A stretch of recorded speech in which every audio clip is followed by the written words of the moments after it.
Hello and welcome back to My Own Worst Enemy. So I posted turn one of Global War and I thought I had screwed it up beyond all retrievability, if that's a word.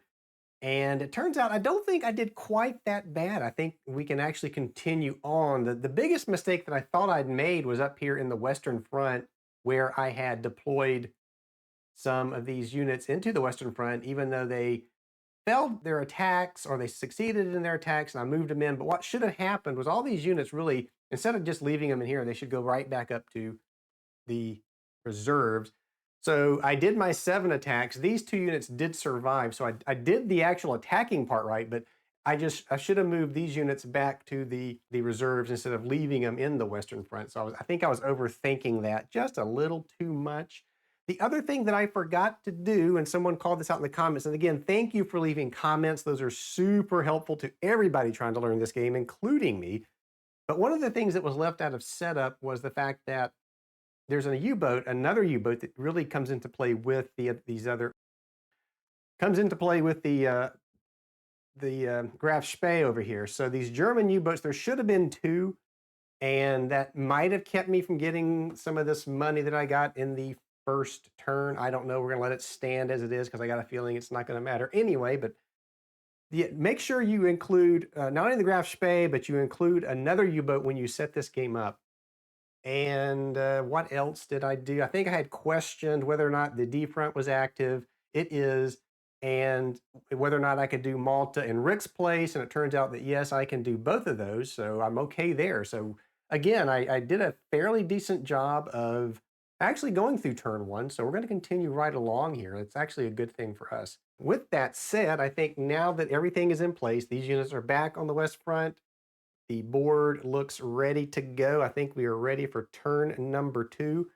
So we're going to, well, let me grab the turn sequence of play chart here so that we don't mess this up. And again, I'll do one more turn. I don't know how long I'll continue to do a turn at a time, but I'm just trying to make sure I get this right. Now, online, there's been some complaints about the rule book.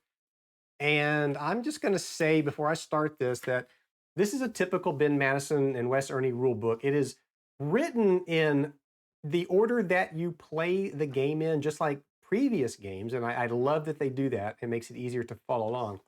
I will say, though, that compared to past rule books, this one, for me anyway, is a lot tougher to read than the previous rule books.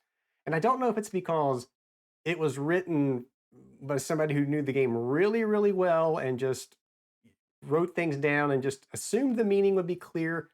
Some of this stuff is just, it's like one of the things that and it was me, I misread it, but I'd said you had to use this Jeep tiles truck first in your Lend-Lease program, but that's not the case. It's simply saying that you have to use side 1 before you can use side 2. But there's some little minor things in the rule book it's tougher to read in this version of the game for me. I'm not going to speak for everybody. I know some people aren't having the problems that I'm having. But I just feel like that maybe a little more proofreading and maybe having some people that play tested this, if anybody play tested it outside of the normal people, I don't know. But maybe some more eyes on this would have helped and called into question some of the meanings in the rule book. But again, overall, it's a good rule book. It's like I said, typical Ben Madison Wes Ernie rule book. I love the fact you can step along through it, and that's key, and play the game. But there are some things in here that cause me to question myself, and I do suffer from rules analysis paralysis. I will overthink a rule to death. So in my case, it's a lot more extreme than maybe a lot of people. So let's go ahead and start. We have the chit draw phase. Again, we're on turn number 2, and the chit is already out there for us. So I'm going to pull this chit. It's the Soviet looking one, the Soviet Partisans chit. We will flip it over, and I will show you this as I look at it. If we can get this thing to focus. And it looks like suffer 3 attacks on the Western Front. The P with the circle will not be used, and that looks like what is that flag? Looks like I think that's the old South African flag, so we will take a look at that when we get there. I could be wrong about that, but we'll find out. So we have turned our chit over on the calendar. Deploy units from the calendar. We do not have any of those. Now play calendar events. So if we look, we do have a calendar event. It is Victory at Sea, so we'll look that up. And just a note, it is early in 1940, turn 2. So let's look up the Victory at Sea event and see what that means. All right, so here in the rule book, we have, this is on page 4, the Victory at Sea. Turning points in the Battle of the Atlantic are numbered by the turns as they happened. And this one has I'm assuming this event, since it appears, it looks like there's a lot of numbers below this, turn numbers that is. Looks like it can happen multiple, yeah, so there's Victory at Seas coming up. So this one is specifically Victory at Sea, parentheses 2. So that's what we'll concern ourselves with.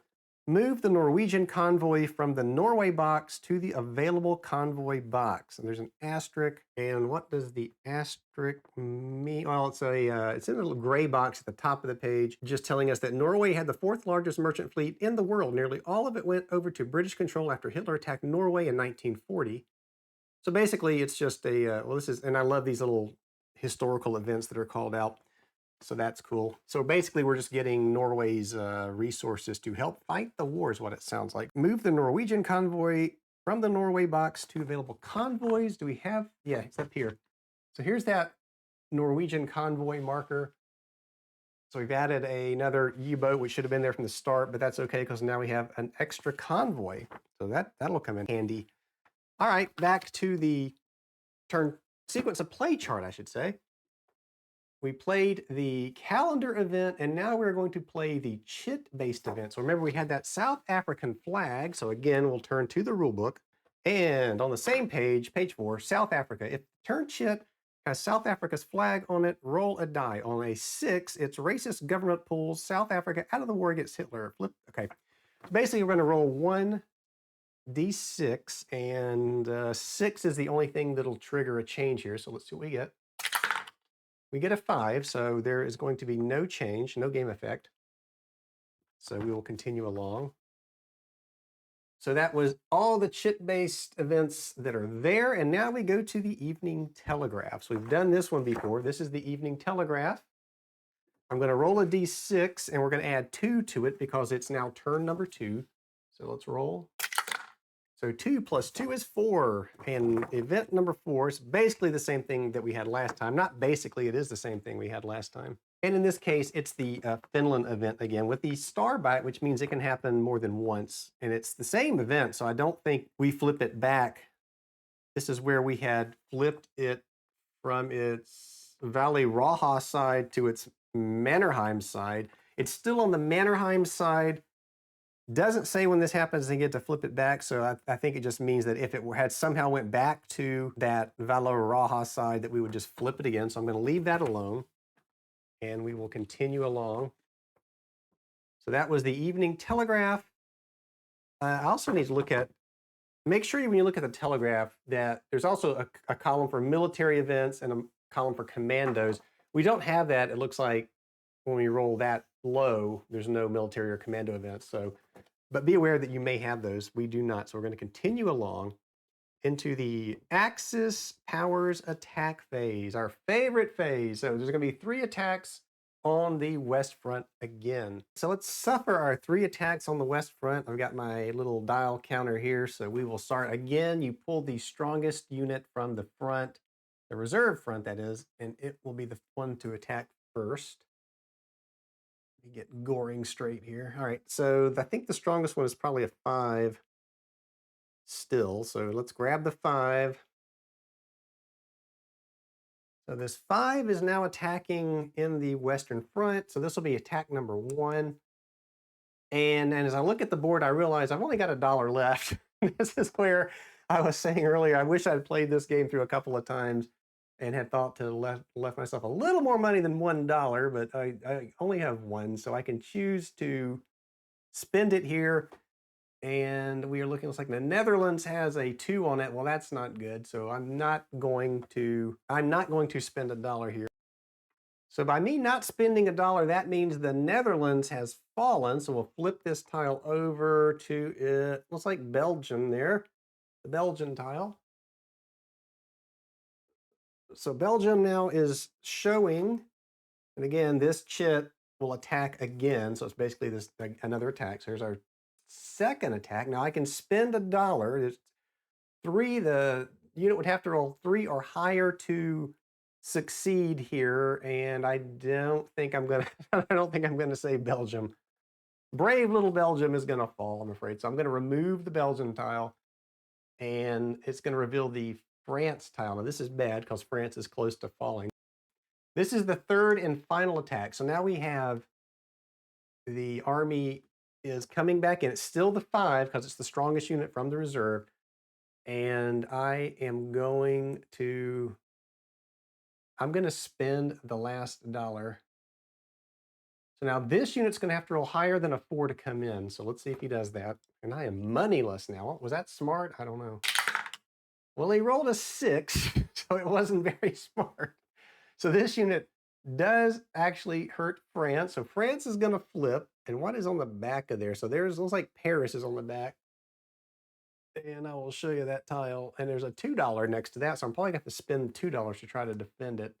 So this unit will stay in here because we have one remaining prop unit in there. So yeah, that's the Paris side. And when that falls, that's bad because then we have to resolve the France has fallen events in the rule book. And of course, it is much more expensive to prop that unit, $2 versus the $1. So let me grab the sequence of play again. That was, at least France is still holding on barely. So we have now gone through the Axis powers attack phase. We conducted our 3 attacks. We didn't mistakenly leave any units in the Western Front like we did last turn. And we continue on now to the economic warfare phase. And in the economic warfare phase, the first thing we do, place our convoys and roll for U-boats. Same thing as last time. We've got 3 convoys now that we can place in these different sea zones, and we are looking for income, which I desperately need, having no money. So I'm going to put the first convoy.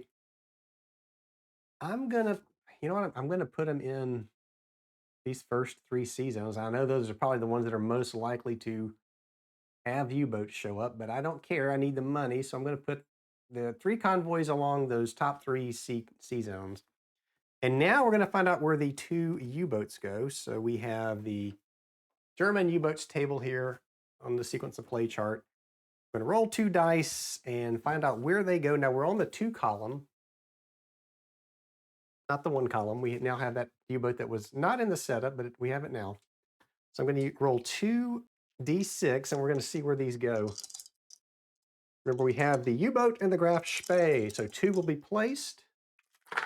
We roll an 8. We consult the table. An 8 says that 3, 3. So I'm guessing that means they both go into 3. So I am going to place both of these in Sea Zone 3. That seems a little odd, and it's probably going to have bad implications for that UK convoy, but let's look that up, because there is, I don't know if you could see this on the map or on the table, I should say, but if you look at this chart, some of these results are in brackets, and it's the ones with the doubles, so that 3-3 is actually bracketed, so we're going to have to look that up and see if it has special meaning. Grab the rule book here. Here we go. 822 wolf packs. Any U-boat table result in brackets places 2 U-boats. Places 2 U-boats in the same sea zone. 8.5. There are 4 different situations that can occur now. So we have 2 sea zones that are free of U-boats, which is good. This one says 2 U-boats and wolf pack versus convoy, or wolf pack versus escorted convoy. These are not escorted. So wolf pack versus convoy. The convoy is sunk without a die roll. Put it in the U.S. East Coast. So this UK convoy was sunk, and we put it on the East Coast. Well, okay, there goes 1 convoy. Probably why I didn't want to put all the convoys in the same area. I kind of figured something like that was going to happen, but that's okay. We need the money. That leaves nothing but the economic haul, so that's basically now the sum of the remaining convoys that are out here. So we still have the 2 and the 4, so that's going to give us 6. So we go from $0 to $6. Which seems kind of anemic compared to what I had last time, but we're going to keep going here. So that was place the convoys, earn economic haul, resolve the conflicts, earn the presidential bonus. I'm going to look at this again real quick. I don't think that's going to come into play here. Presidential bonus, this is after Pearl Harbor. You would earn an additional $2 if Roosevelt is president. So Pearl Harbor has not happened yet. We ignore that. Next on the sequence of play, again, is the Allied strategic bombing. We're not there yet. Use Churchill. He's not out yet. We still have Chamberlain. Use Stalin.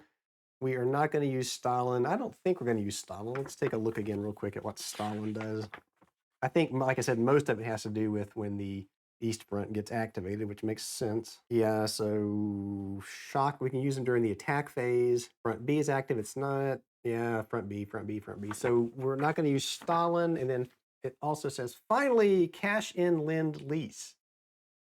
And this is where we can choose to use one of these 3 lend lease tiles. And again, it's in any order. I got that wrong last term. You can use these in any order, but if you use the Jeeps and trucks, there's a 1 on it. So you must use that side first. And that's what the rule book was saying. And I was being kind of dense and thinking it meant you had to use the Jeeps first. So looking at 8.10, each time we cash in lend lease before Roosevelt is reelected on turn 3, if he's reelected, I guess, reduce the position on the omnibus marker's track by -1. So that's going to decrease his chances of being reelected should I choose to do a lend-lease act here. So the lend-lease actions, I can enact Jeeps and trucks. That would give me $3 extra, which is nice. If we enact aid to Russia, it raises the cannon meat tile. Well, that's still up there at 8, so I'm not worried about that. If I enact Liberty ships, place the 2 U.S. convoy units in the East Coast box. It would be nice to have those out there.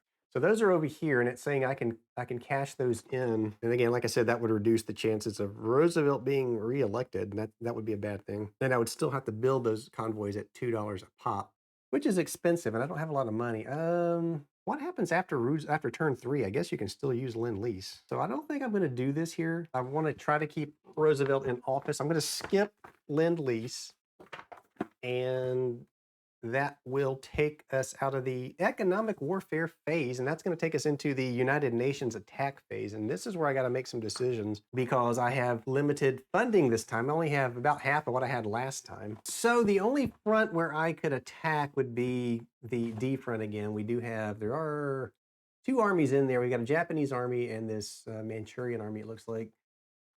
And I could attack there. I could try to attack the Japanese army. I don't know if I want to. I really don't. I just feel like I don't have enough money. And I would have to roll higher than a 3 to defeat that Japanese army. All right, so if I don't do that, we continue along, drop A-bombs, air superiority, spend US aid to China and Soviet cannon meat. This we might want to do. The USA to China lets us attack on the D front, which I was just discussing. It acts as dollars. I would just move it down instead. So I think I may do that. And then the Soviet cannon meat's the same thing with front B, Finland, Xinjiang, and the Caucasus. So I may want to, where was Xinjiang? Did that flip to a side we don't want it on? It is pro-USSR, no, so that's okay. So may not do Soviet cannon meat here, but I think I am actually going to attack this Japanese army. So let's see here. I don't know why I wouldn't want to do it. So let's send some aid to China, taking us down to 4. And we will try to attack the Japanese army. Have to roll higher than a 3 to do anything here. So let's see what we get. And we roll a 4. That's good. That is successful. So that means the Chinese, with our generous aid, were able to defeat this Japanese army. We will place this into the China Theater Reserves now. So that's going to go up here. So that was successful. Get that die out of there. I did. And we will continue along the sequence of play chart. So I'm not going to spend any cannon fodder meat. Attack the German surface raiders. I don't think I can do that. So that would be, well, I guess I can do this. It says anytime in the UN attack phase, you can try to sink an Axis surface raider.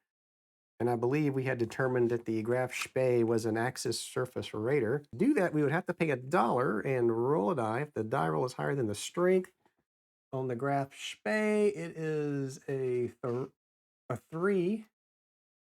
We'd have to roll higher than a 3. How many dollars do I have? 6. Remember, I left myself with no money this turn. I'd like to leave myself with some money for the next turn, especially with France being there. Although I got a feeling France is going to fall no matter what I do. But there you go. I may spend $1 to do this. Yeah, let's do it. We're going to spend $1 more. Let's take us down to 5. And we will launch an attack on the Graf Spee. So I paid my $1. And I'm just looking. It says you pay $1 and roll a die. If the roll is higher than that, than the raider's strength, then the raider is sunk and discarded. Now, discarded means, and we'll flip to this to make sure, Discarded means I believe that it is out of the game permanently. That would be lovely in this case. So 5-3-3-1. It says Bismarck, Prince Eugene. So I don't, is the Graf Spee? And I just looked at this. I thought that was a raider. Yeah, so it does say that it calls out surface raiders as being the Graf Spee, Cormoran, Bismarck, Prince Eugene, Scharnhorst, and Argentina's Rivadavia. So, and then you turn to 5-3-3-1. It's got Bismarck / Prince. This is what I was talking about, where the rule book, little things like that make a person like me who overthinks these rules, that they made a mistake. Oh, I see. Now they're calling us out, and like I said, it's still a case where it's weird the way it's written.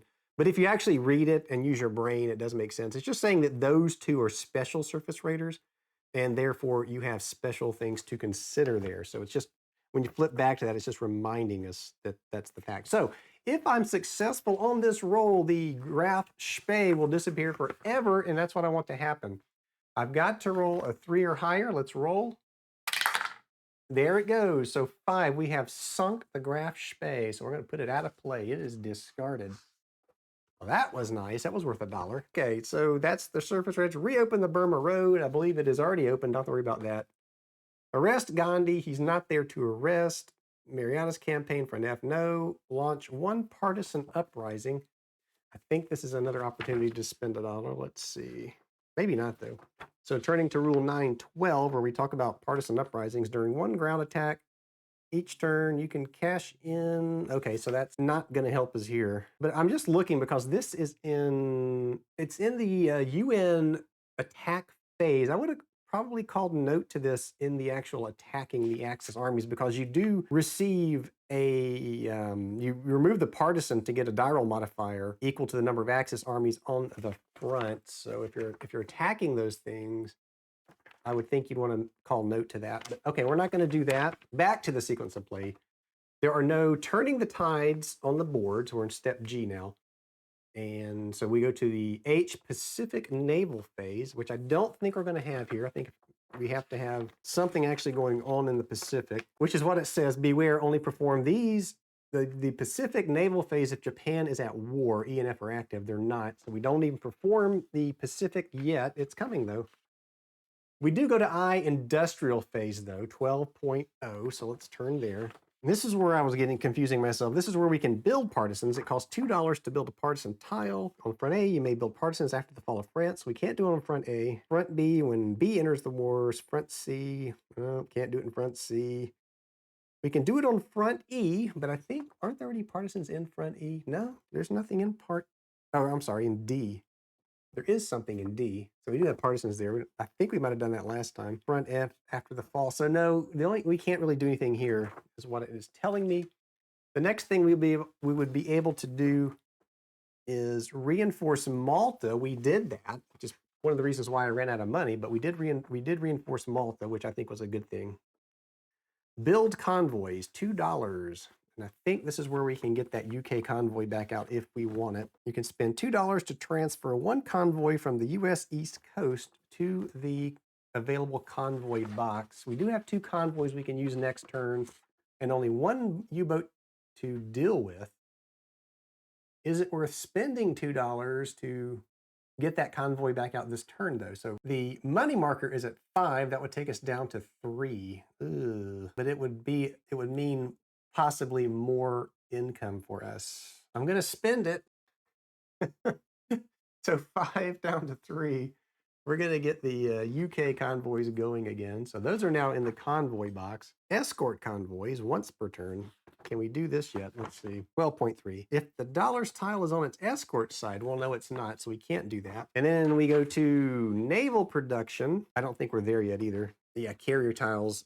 We do not have the carriers to worry about quite yet. We have the over the hump tile. We can't do that yet. We have already placed Rick's place. Another reason why I was hurting for money this time. Build atomic bombs, I wish, and check for undefeated combos. Don't have to worry about that. That will take us into the turn end phase. I will turn to that just to make sure we go through the right. So it says the player may choose to bank remaining dollars or discard them. I don't know why you would discard dollars. We're going to leave that right where it's at 3. You can also save 1 remaining unspent naval action, so we don't have to worry about that. Cancel military events. We had none. Naval reset. All U-boats on the map. Return to the U-boat box. So we only have one now because we sank the Graf Spee. And the convoys come back. Thankfully, we had that extra Norwegian convoy. That really helped that turn. There is a quit India. So quit India. Gandhi is not on the loose yet. That is it. So that was a fast turn. That's kind of how I was hoping it would go. I think we managed to salvage the shaky start to this game, turn 1. Again, I am going to upload the video, and you please leave comments. If I did something wrong again, let me know. That's very useful, and I really appreciate the people that are leaving comments. So we are close to seeing France fall, which will be interesting because that's going to trigger some other events. We only have one more. Turn 3 will be the last of the predetermined turn markers, and then we'll start drawing the turn markers out of the cup randomly. Again, I'll say this is one of the things I love about Ben Madison West Ernie solitaire games is that each game is so different and is so random. These games are just dripping with history. I love the way they incorporate history into the play of the game, but you're not on the rails. You're far from it. You can go so far off the rails. It's not funny, and it's fun. I love games that do that. So I'm going to end it here. If you liked this video and want to keep seeing more videos like this, please hit the thumbs up button. That is useful. If you really want to help this channel, subscribe to it. That is huge. That is going to motivate me to keep me going and making these videos. And I never mention it, hardly ever mention it, but there is a Patreon page for My Own Worst Enemy. And if you would like to become a patron, that would be awesome. There are 3 levels there that you can look at and give to the channel to help me do things like continue to purchase games, go to conventions, and get my equipment up and running as best as possible when I record these things. I think I'm getting better with audio and video, but it is a constant struggle. All right, thank you for watching, and I'll see you back here next time.